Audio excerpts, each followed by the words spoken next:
এবার মার্কিন ডুবোজাহাজ ধ্বংসের হুমকি উত্তর কোরিয়ার। পিয়ংইয়ং এর পরমাণু কর্মসূচি ধ্বংসের ইঙ্গিত দিলেও কিম জং উনকে বুদ্ধিমান লোক বললেন ট্রাম্প।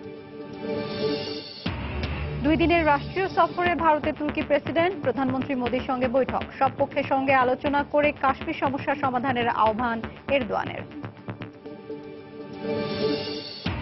হজযাত্রী পরিবহনের জন্য বাংলাদেশ বিমানের ঢাকা লন্ডন রুটে আগস্ট ও সেপ্টেম্বরে 10টি ফ্লাইট বাতিল, যাত্রী হারানোর আশঙ্কা ট্রাভেল ব্যবসায়ীদের।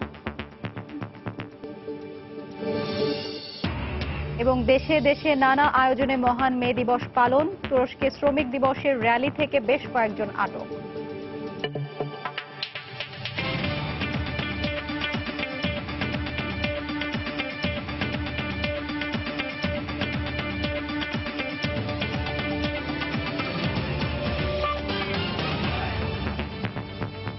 আন্তর্জাতিক সময়ের সঙ্গে আছি আমি হাফসাতুন্নেসা। কোরীয় উপদ্বীপে মার্কিন রণতরী ডুবিয়ে দেওয়ার হুমকির পর এবার দক্ষিণ কোরিয়ায় যুক্তরাষ্ট্রের পরমাণু অস্ত্রবাহী সাবমেরিন ধ্বংসের হুমকি দিয়েছে উত্তর কোরিয়া। এর মধ্যেই পিয়ংইয়ং এর সম্ভাব্য হামলা রুখতে মার্কিন রণতরীর কাছে নিজেদের সবচেয়ে বড় যুদ্ধজাহাজ মোতায়েন করেছে জাপান।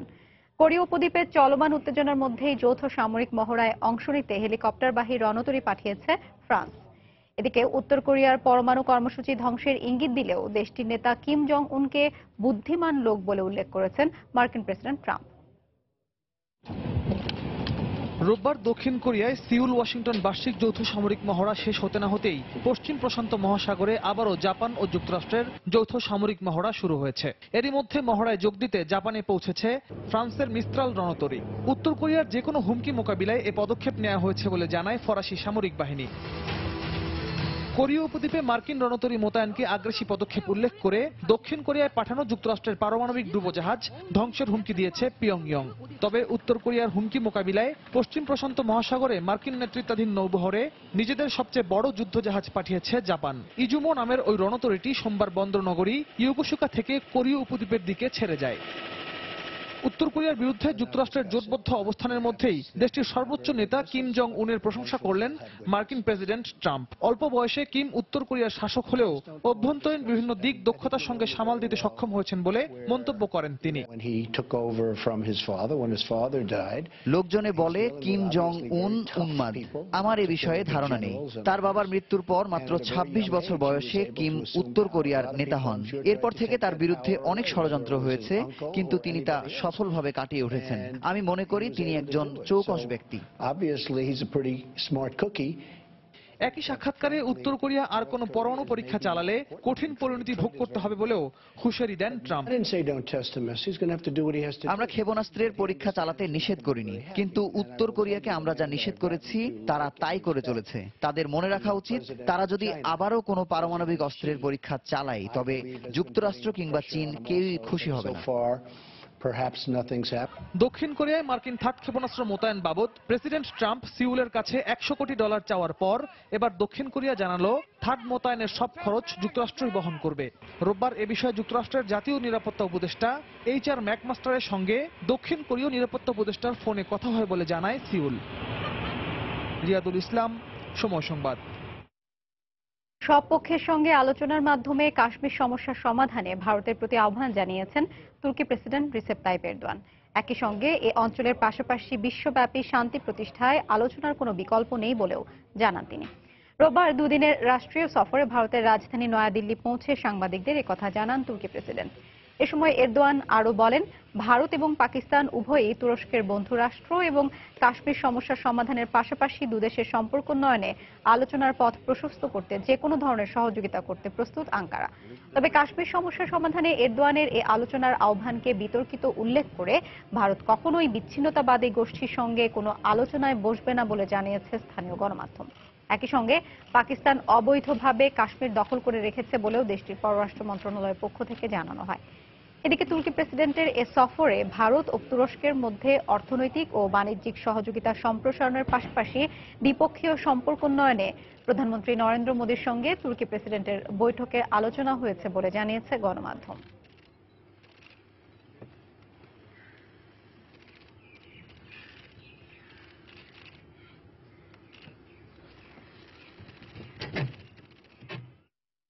ভারত নিয়ন্ত্রিত জম্মু কাশ্মীরে একটি পুলিশ স্টেশনের কাছে গ্রেনেড হামলায় একজন নিহত হয়েছেন। এই ঘটনায় 4 পুলিশ সহ আহত হয়েছেন আরো 5 জন। পুলিশ জানায়, রোববার শ্রীনগর পুলিশ স্টেশনের কাছে অজ্ঞাত এক ব্যক্তি গ্রেনেড হামলা চালালে ঘটনাস্থলেই এক বেসামরিক নাগরিক নিহত হয়। হামলায় আহতদের তাৎক্ষণিকভাবে নিকটস্থ হাসপাতালে নিয়ে যাওয়া হয়। এখন পর্যন্ত হামলার দায় স্বীকার করেনি কেউ। এদিকে একই দিনে পাকিস্তান সীমান্তের কাছে ভারতের পাঞ্জাব রাজ্যে বিস্ফোরণে নিহত হয়েছেন অন্তত 2 জন। পুলিশ জানিয়েছে, তারান তারান জেলার এক ব্যবসায়ী বোমার মতো একটি বস্তুকে আঘাত করলে হঠাৎ বিস্ফোরণ ঘটে। এতে ওই ব্যবসায়ী ও তার 7 বছরের মেয়ে ঘটনাস্থলেই নিহত হয়। বিস্ফোরণের কারণ অনুসন্ধানে তদন্ত চলছে। আন্তর্জাতিক সময় আরো দেখবেন। যুক্তরাষ্ট্রের ক্যালিফোর্নিয়ায় বন্দুকধারীর গুলিতে আহত 8 পুলিশের অভিযানে হামলাকারীর মৃত্যু। সৌদি আরবের মদিনায় মসজিদে নববীতে গত বছরের আত্মঘাতী বোমা হামলার ঘটনায় জড়িত সন্দেহে 46 জনকে গ্রেফতার করা হয়েছে। রোববার জেদ্দা থেকে তাদেরকে গ্রেফতার করা হয়। গ্রেফতারকৃতদের সঙ্গে কোনো উগ্রবাদী গোষ্ঠীর সংশ্লিষ্টতা আছে কিনা তা খতিয়ে দেখার কথা হচ্ছে বলে জানিয়েছে তদন্তকারীরা। সৌদি স্বরাষ্ট্র মন্ত্রণালয়ের বরাতে গণমাধ্যম জানায়, গ্রেফতারকৃতদের মধ্যে 14 জনই বিদেশি নাগরিক। তারা Pakistan, Afghanistan, Sudan, Jordan, Yemen ও মিশরের অধিবাসী বলে জানা গেছে। গত বছরের 4 জুলাই রমজান মাসের শেষ দিনে মসজিদে নববীর বাইরে আত্মঘাতী বোমা হামলা চালানো হয়। এতে ঘটনাস্থলে নিহত হন নিরাপত্তা বাহিনীর 4 সদস্য। এখন পর্যন্ত কোনো গোষ্ঠী হামলার দায় স্বীকার করেনি।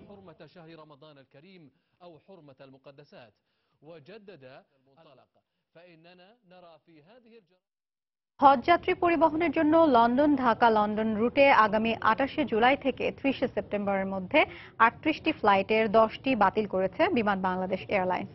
লাভজনক এই রুটে ফ্লাইট বাতিলের কারণে বিমান কর্তৃপক্ষ যাত্রী হারাবে বলে মনে করছেন লন্ডনের বাংলাদেশি মালিকানাধীন ট্রাভেল ব্যবসায়ীরা। লন্ডন প্রতিনিধি শোয়েব কবিরের রিপোর্ট।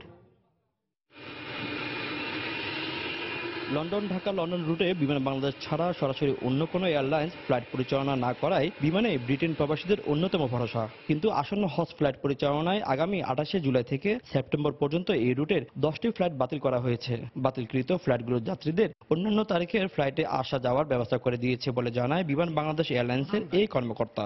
হজ ফ্লাইট পরিচালনা করতে গিয়ে আমাদেরকে বিভিন্ন নেটওয়ার্কে কিছু শিডিউল কার্টেল করতে হয়। ওই ফ্লাইটগুলোকে আমরা টার্গেট করেছি যে ফ্লাইটগুলোতে বুকিং ছিল খুব কম। আমরা যে সময় ফ্লাইটটা ক্যান্সেল করছি সিস্টেম থেকে, এটা অলরেডি ফ্লাইট ডেটের 3 মাস আগে।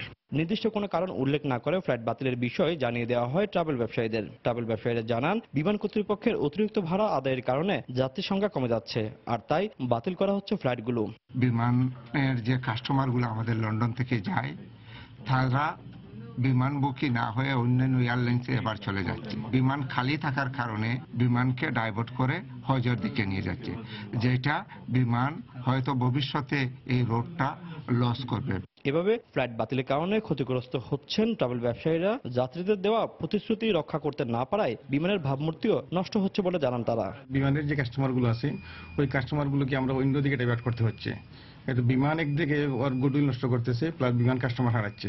বিগত 2015-16 সালে লন্ডন ঢাকা লন্ডন রুটে 58,786 যাত্রীকে পরিবহন সেবা প্রদান করে বিমান বাংলাদেশ এয়ারলাইন্স। হজ ফ্লাইট পরিচালনার অজুহাতে লন্ডন ঢাকা রুটে 10টি ফ্লাইট বাতিল করেছে বিমান বাংলাদেশ এয়ারলাইন্স। আর এতে বিড়ম্বনার শিকার হতে হচ্ছে সেই সময়ে বাংলাদেশে যেতে ইচ্ছুক ব্রিটেন প্রবাসীদের। ঘন ঘন ফ্লাইট বাতিলের কারণে বিমান থেকে যাত্রীরা অন্য এয়ারলাইন্সের দিকে ঝুঁকে পড়ছেন বলে মনে করছেন অনেকে। শোয়েব কবির, সময় সংবাদ, লন্ডন। নানা কর্মসূচির মধ্য দিয়ে বিশ্বের বিভিন্ন দেশে পালিত হচ্ছে আন্তর্জাতিক শ্রমিক দিবস। তুরস্কের ইস্তাম্বুলে মে দিবস উপলক্ষে র্যালি বের করলে বেশ কয়েকজনকে আটক করে পুলিশ। এছাড়াও তাইওয়ানে আন্তর্জাতিক শ্রমিক দিবস উপলক্ষে র্যালি বের করা হয়। সোমবার তুরস্কের ইস্তাম্বুলের তাকসিম স্কয়ারে মে দিবসে সরকার বিরোধী বিক্ষোভ করে কয়েকশো মানুষ। পরে সেখান থেকে বেশ কয়েকজনকে আটক করে নিয়ে যায় পুলিশ। 1977 সাল পর্যন্ত তাকসিম স্কয়ারে মে দিবস উদযাপন করে আসছিল তুরস্কের সাধারণ জনগণ। কিন্তু পরবর্তীতে মে দিবসের এক অনুষ্ঠানে বিক্ষোভে কয়েকজন মারা যাওয়ার পর সেখানে মে দিবসের অনুষ্ঠান বন্ধ করে দেয় সরকার। এরপর 2000 সাল থেকে সেখানে পুনরায় সমাবেশের অনুমতি দেওয়া হলেও 2013 সালে এসে আবারও সেখানে মে দিবসের অনুষ্ঠানের উপর নিষেধাজ্ঞা জারি করা হয়। এছাড়া তাইওয়ান সহ বিশ্বের বিভিন্ন দেশে নানা আয়োজনের মধ্য দিয়ে আন্তর্জাতিক শ্রমিক দিবস পালিত হচ্ছে।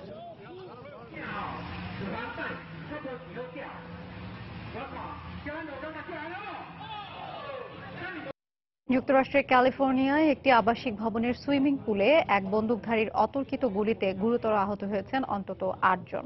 পরে পুলিশের গুলিতে নিহত হয় ওই বন্দুকধারী। রোববার সান্দিয়াগো শহরের একটি অ্যাপার্টমেন্টের ছাদে তৈরি সুইমিং পুলে এ ঘটনা ঘটে। পুলিশ জানায়, রোববার ভোরের দিকে শহরের লা জোলা এলাকার ওই সুইমিং পুলটিতে অবস্থানরত ভবনের বাসিন্দাদের ওপর মদ্যপ অবস্থায় অতর্কিত গুলি চালায় ওই বন্দুকধারী। এতে ঘটনাস্থলেই মারাত্মক আহত হন অন্তত ৮ জন। পরে হেলিকপ্টারে করে পুলিশ ঘটনাস্থলে এসে বন্দুকধারীকে লক্ষ্য করে গুলি করে নিহত হয় সে। এ ঘটনায় আহতদের স্থানীয় হাসপাতালে ভর্তি করা হয়েছে। হামলাকারীর পরিচয় সম্পর্কে এখনো কিছু জানা যায়নি। ঠিক কী কারণে হামলা চালানো হয়েছে সে বিষয়ে কিছু জানা না গেলেও কারণ অনুসন্ধানে তদন্ত চলছে বলে জানিয়েছে পুলিশ। ইরানের বিনোদনমূলক টিভি চ্যানেল জেম টিভি কোম্পানির প্রতিষ্ঠাতা ও চেয়ারম্যান সাইদ কারিমিয়ান এবং তার কুয়েতি ব্যবসায়িক অংশীদার আততায়ীর গুলিতে নিহত হয়েছেন। রোববার তুরস্কের ইস্তাম্বুলে এই ঘটনা ঘটে। তারা দুজন মাসলাক এলাকার উদ্দেশ্যে গাড়ি চালিয়ে যাওয়ার সময় দুই বন্দুকধারী তাদের পথরোধ করে গুলি চালিয়ে পালিয়ে যায়। ব্যবসায়িক বিবাদে এই হামলা হতে পারে বলে প্রাথমিকভাবে ধারণা করা হচ্ছে। জেম টিভি পশ্চিমা বিভিন্ন অনুষ্ঠান ফার্সিতে রূপান্তর করে সম্প্রচার করে। তবে ইরানে পশ্চিমা সংস্কৃতি আমদানির ক্ষেত্রে কড়াকড়ি থাকায় সম্প্রতি তেহরানের আদালত ৪৫ বছর বয়সী কারিমিয়ানের বিরুদ্ধে রাষ্ট্রদ্রোহিতার অভিযোগে এনে ৬ বছরের কারাদণ্ডাদেশ দেন।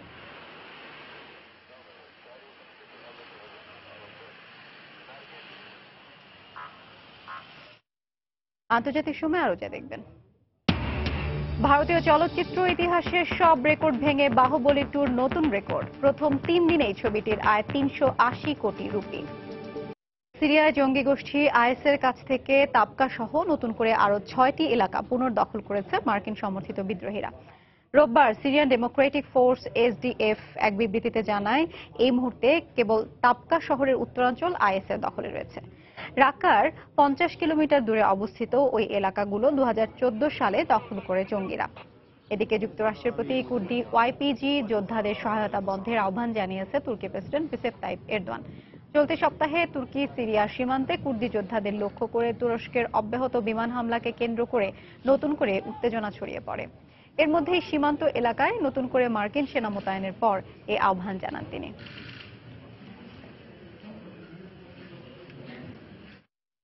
ইরাক ও সিরিয়ায় আইএস বিরোধী মার্কিন নেতৃত্বাধীন জোটের হামলায় অন্তত ৩৫২ জন বেসামরিক নাগরিক নিহত হয়েছেন বলে জানিয়েছে পেন্টাগন। যুক্তরাষ্ট্রের প্রতিরক্ষা দপ্তরের যৌথ টাস্ক ফোর্স রোববার এ সংক্রান্ত প্রতিবেদন প্রকাশ করে। সেখানে ২০১৪ সালের আগস্ট থেকে চলতি বছরের ৩১ মার্চ পর্যন্ত মার্কিন হামলায় বেসামরিক নাগরিক হতাহতের পরিসংখ্যান তুলে ধরা হয়। তবে বেসামরিক নাগরিক নিহতের ঘটনাকে অনাকাঙ্ক্ষিত এবং অনিচ্ছাকৃত আখ্যা দিয়ে ক্ষতিগ্রস্তের পরিবারের প্রতি সহমর্মিতা জানায় পেন্টাগন। এদিকে মানবাধিকার সংস্থাগুলোর দাবি, নিহত বেসামরিক নাগরিকদের প্রকৃত সংখ্যা এর চেয়ে কয়েক গুণ বেশি। যুক্তরাজ্য ভিত্তিক দাতব্য সংস্থা এয়ার ওয়ার্স জানায়, মার্কিন জোটের বিমান হামলায় এ নিয়ে ৩,১৬৪ বেসামরিক নাগরিক নিহত হয়েছে। সবচেয়ে বেশি হতাহত হয়েছে শেষ ২ মাসে। قصف براجمات الصواريخ على مدينة كفر زيتا بريف حماة الشمالي والدخان يتصاعد। ইরাকের উত্তরাঞ্চলে আইএসের হাতে প্রায় ৩ বছর বন্দী থাকার পর অন্তত ৩৬ ইয়াজিদি সদস্য মুক্তি পেয়েছেন বলে জানিয়েছে জাতিসংঘ। মুক্তিপ্রাপ্তদের মধ্যে বেশ কয়েকজন নারী ও শিশু রয়েছে বলে জানা গেছে। এদের সবাই বর্তমানে কুর্দি অধ্যুষিত দোহুক এলাকায় জাতিসংঘের আশ্রয় কেন্দ্রে রয়েছেন। তবে মুক্তিপ্রাপ্তদের আসলেই মুক্তি দেওয়া হয়েছে নাকি তারা পালিয়ে এসেছেন সে বিষয়ে নিশ্চিত করে কিছু জানা যায়নি। ২০১৪ সালে উত্তরাঞ্চলীয় সিনজার শহর দখলের পর বহু ইয়াজিদিকে আটক করে আইএস। পরবর্তীতে ২০১৫ সালে কুর্দি পেশমার্গা বাহিনী অঞ্চলটি পুনরুদ্ধার করলেও উত্তরাঞ্চলীয় বহু এলাকা আইএসের নিয়ন্ত্রণে থেকে যায়। পশ্চিম আফ্রিকার দেশ মালিতে অভিযান চালিয়ে ২০ জনের বেশি জঙ্গিকে হত্যা ও আটক করেছে ফরাসি সেনাবাহিনী। রোববার মালিতে অবস্থানরত ফরাসি বাহিনী এক বিবৃতিতে জানায়, চলতি মাসের প্রথম দিকে এক ফরাসি সেনাকে হত্যা করে জঙ্গিরা। ওই ঘটনার জেরে মালি ও বুর্কিনা ফাসোর সীমান্তবর্তী গাও প্রদেশের একটি জঙ্গলে অভিযান চালায় তারা। অভিযানে একযোগে বিমান ও স্থল হামলা চালানো হয় বলে বিবৃতিতে জানানো হয়। তবে বিশেষ কোন জঙ্গি গোষ্ঠীর বিরুদ্ধে অভিযান পরিচালিত হয়েছে তা জানানো হয়নি। ২০১৩ সাল থেকে এখন পর্যন্ত পশ্চিম আফ্রিকায় বিভিন্ন জঙ্গি গোষ্ঠী দমনে প্রায় ৪,০০০ সেনা মোতায়েন করেছে ফ্রান্স। প্রেসিডেন্ট নির্বাচনের পর অবশ্যই ইউরোপীয় ইউনিয়নের কাঠামো সংস্কার করতে হবে, না হলে জোটকে ব্রেক্সিটের মুখোমুখি হবে বলে মন্তব্য করেছেন ফ্রান্সের মধ্য ডানপন্থী প্রেসিডেন্ট পদপ্রার্থী এমানুয়েল ম্যাক্রো। যদিও অনেক আগে থেকেই তার প্রতিদ্বন্দ্বী কট্টর ডানপন্থী প্রার্থী ম্যারি লে পেন ইউরোপীয় ইউনিয়ন থেকে ফ্রান্সের বেরিয়ে যাওয়ার সিদ্ধান্তের জন্য গণভোটের কথা বলে আসছেন। সবশেষ জনমত জরিপে লে পেনের চেয়ে 20% বেশি জনসমর্থন নিয়ে এগিয়ে আছেন ম্যাক্রো। দ্বিতীয় পর্বের নির্বাচনের দিন যতই ঘনিয়ে আসছে, প্রতিদ্বন্দ্বী দুই প্রার্থীর প্রচারণার ব্যস্ততা ততই বাড়ছে। রোববার শ্যাতেলরেতে প্রচারণায় অংশ নেন মধ্য ডানপন্থী প্রেসিডেন্ট পদপ্রার্থী এমানুয়েল ম্যাক্রো। এ সময় কট্টর ডানপন্থী প্রার্থী ম্যারি লে পেনের বিরুদ্ধে ফ্রান্সের জনগণকে ঐক্যবদ্ধ হওয়ার আহ্বান জানান তিনি। পেনের দল ন্যাশনাল ফ্রন্টেরও তীব্র সমালোচনা করেন 39 বছর বয়সী এই প্রার্থী। এতদিন ফ্রান্সকে ইউরোপীয় ইউনিয়ন থেকে বের করে নেওয়ার জন্য ম্যারি লে পেন গণভোটের কথা বলে আসলেও এবার একই সুরে কথা বললেন তার প্রতিদ্বন্দ্বী প্রার্থী এমানুয়েল ম্যাক্রো। ব্রিটিশ গণমাধ্যম বিবিসিকে দেয়া এক সাক্ষাৎকারে ম্যাক্রো বলেন, ফ্রান্সের নির্বাচনের পর অবশ্যই ইউরোপীয় ইউনিয়নের সংস্কার করতে হবে, নইলে জোটকে ব্রেক্সিটের মুখোমুখি হতে হবে। আমি বরাবরই ইউরোপীয় ইউনিয়নের পক্ষে। ইউরোপীয় ইউনিয়নের ধারণা এবং তাদের নীতি প্রতিনিয়ত রক্ষা করে চলতে চাই, কারণ আমি বিশ্বাস করি ভূকেন্দ্রিক দিক থেকে বিশ্বায়নের এই যুগে ফ্রান্সের জনগণের জন্য এটি খুবই গুরুত্বপূর্ণ। একই সঙ্গে আমাকে বাস্তবতাও বিবেচনা আনতে হবে। ফ্রান্সের জনগণ ইউরোপীয় ইউনিয়নের অনেক বিষয় নিয়ে ক্ষুব্ধ, তাই আমি আমার নির্বাচনী প্রতিশ্রুতির অংশ হিসেবে বলছি, নির্বাচনের পর ইউরোপীয় ইউনিয়নের সংস্কারের উদ্যোগ নিতে হবে। ফ্রান্সের জনগণকে ঐক্যবদ্ধ করে বিজয় ছিনিয়ে আনার ব্যাপারে আশাবাদী অভিবাসী ও ইসলাম বিরোধী প্রেসিডেন্ট পদপ্রার্থী ম্যারি লে পেন। টেলিভিশন সাক্ষাৎকারে ফ্রান্সের জাতীয়তাবাদী শক্তিকে আরো জোরদার করে দেশের উন্নয়নে কাজ করে যাওয়ার কথা বলেন কট্টর ডানপন্থী এই প্রার্থী। সত্যি বলতে কি, আমরা একটা সন্ধিক্ষণে দাঁড়িয়ে আছি। আমাদের সিদ্ধান্ত নিতে হবে, আমরা কি আমাদের স্বাতন্ত্র্য নিয়ে থাকবো নাকি ভিন্ন সংস্কৃতির মধ্যে বিলীন হয়ে যাব। এটা নিয়ে নতুন করে চিন্তা করতে হবে। ফ্রান্সকে সবসময় ফ্রান্স হিসেবেই গণ্য করতে হবে। আমি আমার জাতীয় পরিচয়ে গর্বিত হতে চাই। এদিকে বিবিসি সহ বিভিন্ন গণমাধ্যমের সবশেষ জরিপে ম্যারি লে পেনের চেয়ে 20% বেশি জনসমর্থন নিয়ে এগিয়ে আছেন ইউপন্থী প্রেসিডেন্ট পদপ্রার্থী এমানুয়েল ম্যাক্রো। এখন তার প্রতি জনসমর্থন রয়েছে 60%। অন্যদিকে লে পেনের পক্ষে জনসমর্থন মাত্র 40%। আগামী 7 মে অনুষ্ঠেয় দ্বিতীয় পর্বের এ নির্বাচনে হাড্ডাহাড্ডি লড়াইয়ের আভাস পাওয়া যাচ্ছে। রবিউল ইসলাম আওলাদ, সময় সংবাদ। ইউরোপীয় ইউনিয়নের ঐক্য রক্ষার দাবিতে জার্মানিতে বিক্ষোভ করেছে কয়েক হাজার মানুষ। রোববার বার্লিনের রাস্তায় জড়ো হয়ে জোটের ঐক্য ধরে রাখতে সব দেশকে কার্যকরী ভূমিকা রাখার আহ্বান জানান বিক্ষোভকারীরা। এ সময় তারা ব্রেক্সিটের বিরোধিতা করে বিভিন্ন স্লোগান দেন। বিক্ষোভকারীরা বলেন, ফ্রান্সের প্রেসিডেন্ট প্রার্থীরা ইউরোপীয় ইউনিয়ন থেকে বের হয়ে যাওয়ার পক্ষে যে বক্তব্য দিচ্ছেন সেই বক্তব্য প্রত্যাহার করতে হবে।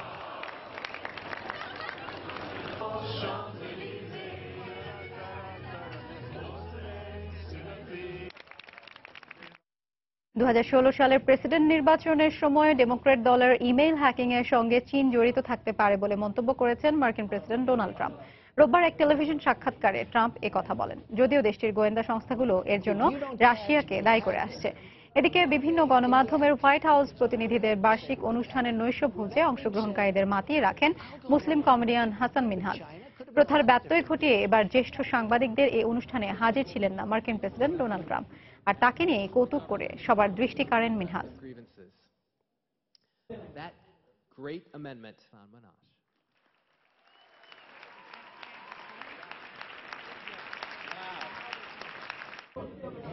মার্কিন প্রেসিডেন্ট ডোনাল্ড ট্রাম্পের উপদেষ্টার পদ ছাড়ছেন সেবাস্তিয়ান গোরকা। হোয়াইট হাউসের বেশ কয়েকজন কর্মকর্তা সংবাদ মাধ্যমকে এই তথ্য নিশ্চিত করেছেন। এক শীর্ষ কর্মকর্তা বলেছেন, ধারণা করা হচ্ছে অন্য কোথাও ভালো সুযোগ পাওয়ায় হোয়াইট হাউস ছাড়ছেন গোরকা। অন্যদিকে কেউ কেউ ধারণা করছেন হোয়াইট হাউসেরই অন্য কোনো প্রশাসনিক বিভাগে স্থানান্তর হতে যাচ্ছেন তিনি। তবে এ বিষয়ে এখন পর্যন্ত গোরকার কোনো প্রতিক্রিয়া জানা যায়নি। পাকিস্তানের চিত্রাল উপত্যকায় সড়ক দুর্ঘটনায় অন্তত 11 জন নিহত হয়েছে, আহত হয়েছে আরো 9 জন। সংবাদ মাধ্যম জানায়, রোববার চিত্রালের পাহাড়ি রাস্তা ধরে যাওয়ার সময় একটি যাত্রীবাহী ভ্যান নিয়ন্ত্রণ হারিয়ে কমপক্ষে 150 মিটার গভীর খাদে পড়ে যায়। এতে 2 শিশু ও 3 নারী সহ 11 জন নিহত হয়। খবর পেয়ে ঘটনাস্থলে পৌঁছে আহতদের উদ্ধার করে পুলিশ। তাদের মধ্যে 4 জনের অবস্থা আশঙ্কাজনক বলে জানিয়েছেন চিকিৎসক। বৃষ্টি ও তুষারপাতের কারণে রাস্তা পিচ্ছিল থাকায় এবং ভ্যানটিতে অতিরিক্ত যাত্রী বোঝাই থাকার কারণে এই দুর্ঘটনা ঘটেছে বলে ধারণা করছে পুলিশ।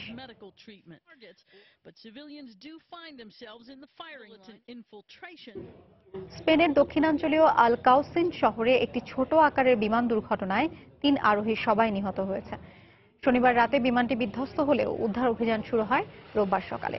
ঘন কুয়াশা ও ঝোড়ো হাওয়ার কারণে উদ্ধার তৎপরতায় বেগ পেতে হচ্ছে বলে জানান কর্তৃপক্ষ। ধ্বংসাবশেষ থেকে 3 আরোহীর লাশ উদ্ধার করা গেলেও তাদের পরিচয় শনাক্ত করা যায়নি। তবে সেখান থেকে একটি জার্মান পাসপোর্ট পাওয়া গেছে বলে জানায় তারা। বিমান বিধ্বস্তের কারণ খতিয়ে দেখার কথা জানিয়েছে কর্তৃপক্ষ।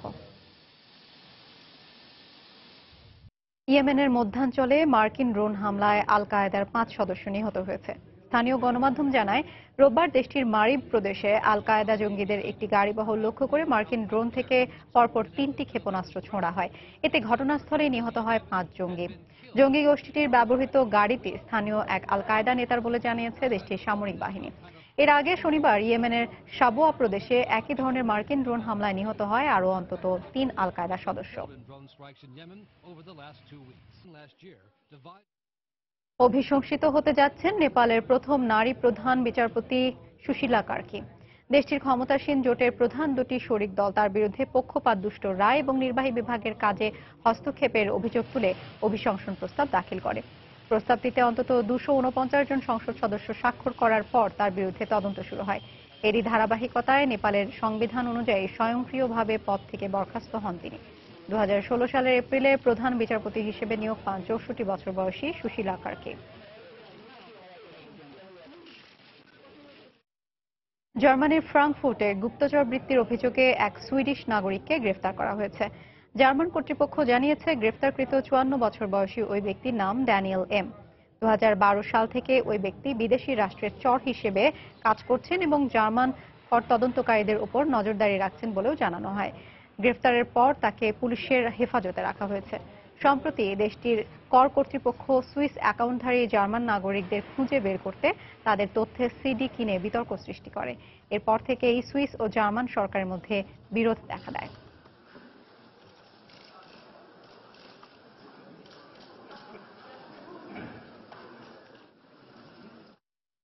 সত্যজিৎ রায়ের জনপ্রিয় ফেলুদা চরিত্রের 50 বছর পূর্তি উপলক্ষে পশ্চিমবঙ্গের কলকাতায় শুরু হয়েছে ফেলুদা প্রদর্শনী।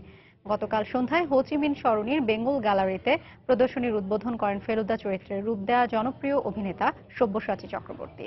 উপস্থিত ছিলেন সত্যজিৎ পুত্র সন্দীপ রায় সহ আরও অনেকে। কলকাতা থেকে সুব্রত আচার্যের রিপোর্ট।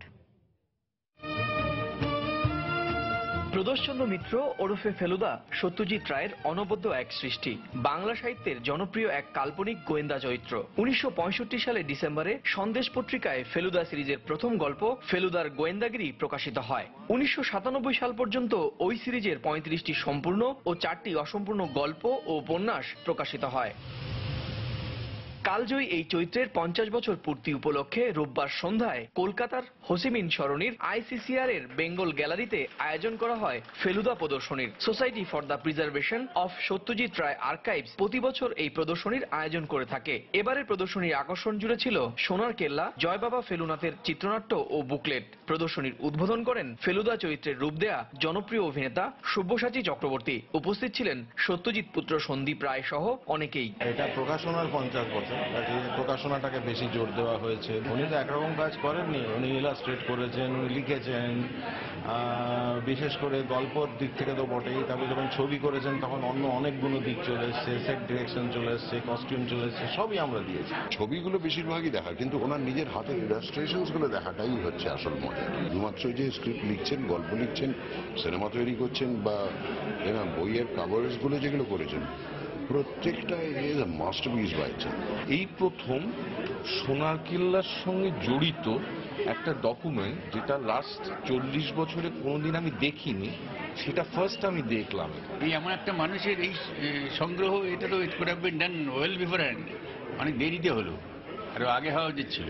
2রা মে বাংলা সাহিত্য ও চলচ্চিত্রের প্রবাদ পুরুষ সত্যজিৎ রায়ের 97তম জন্মবার্ষিকী। 1921 সালের এই দিনে কলকাতায় জন্ম নিয়েছিলেন তিনি। তার পূর্বপুরুষের বাড়ি বাংলাদেশের কিশোরগঞ্জ জেলার কটিয়াদিতে। তিনি বাংলা সাহিত্যের আরেক শ্রেষ্ঠ শিশু সাহিত্যিক সুকুমার রায়ের ছেলে। সুব্রত আচার্য, সময় সংবাদ, কলকাতা। মুক্তি পেয়ে ভারতের চলচ্চিত্র ইতিহাসের সব হিসেব নিকেশ পাল্টে দিয়েছে বাহুবলী 2 দ্য কনক্লুশন।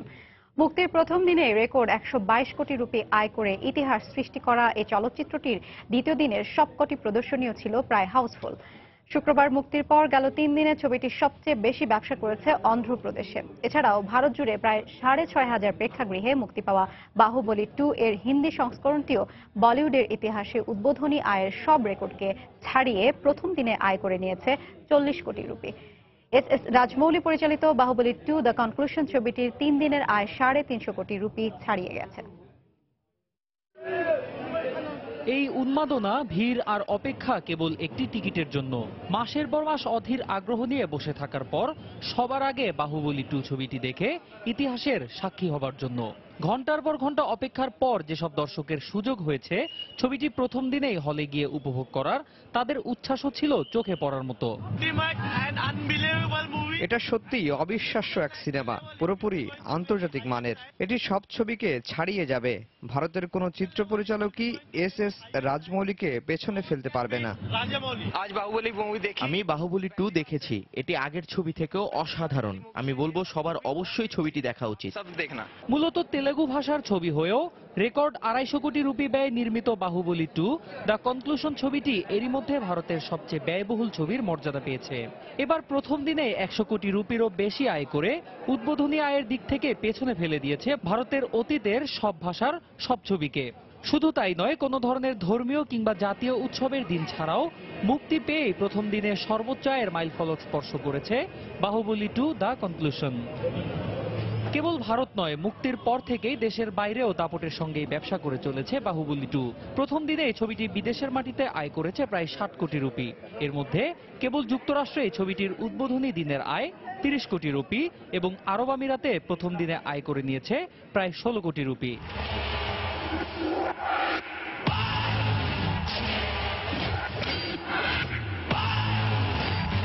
এস রাজমৌলি পরিচালিত বাহুবলীর আগের ছবিটি 650 কোটি রুপি আয় করে ভারতের চলচ্চিত্র ইতিহাসের তৃতীয় সর্বোচ্চ ব্যবসা সফল ছবি রেকর্ড করেছিল। এবার সেই রেকর্ডকেও ছাড়িয়ে গিয়ে আমির খান অভিনীত পিকে ছবিকে পেছনে ফেলে দেশটির সবচেয়ে ব্যবসা সফল ছবির তালিকায় 1 নম্বরে উঠে আসবে বাহুবলী 2 দ্য কনক্লুশন, এমনটাই ধারণা করছেন চলচ্চিত্র বোদ্ধারা। অন্যয় কর্মকার, সময় সংবাদ। আন্তর্জাতিক সময় শীর্ষ সংবাদ জানিয়ে দিচ্ছে আরেকবার। এবার মার্কিন ডুবোজাহাজ ধ্বংসের হুমকি উত্তর কোরিয়ার। পিয়ংইয়ং এর পরমাণু কর্মসূচি ধ্বংসের ইঙ্গিত দিলেও কিম জং উনকে বুদ্ধিমান লোক বললেন ট্রাম্প। 2 দিনের রাষ্ট্রীয় সফরে ভারতে তুর্কি প্রেসিডেন্ট। প্রধানমন্ত্রী মোদীর সঙ্গে বৈঠক। সব পক্ষের সঙ্গে আলোচনা করে কাশ্মীর সমস্যা সমাধানের আহ্বান এরদোয়ানের। হজযাত্রী পরিবহনের জন্য বাংলাদেশ বিমানের ঢাকা লন্ডন রুটে আগস্ট ও সেপ্টেম্বরে 10টি ফ্লাইট বাতিল। যাত্রী হারানোর আশঙ্কা ট্রাভেল ব্যবসায়ীদের। এবং দেশে দেশে নানা আয়োজনে মহান মে দিবস পালন। তুরস্কে শ্রমিক দিবসের র্যালি থেকে বেশ কয়েকজন আটক। এই ছিল আন্তর্জাতিক সময়। যে কোনো খবর পেতে ভিজিট করুন সময়নিউজ.tv। সঙ্গে থাকুন সময়।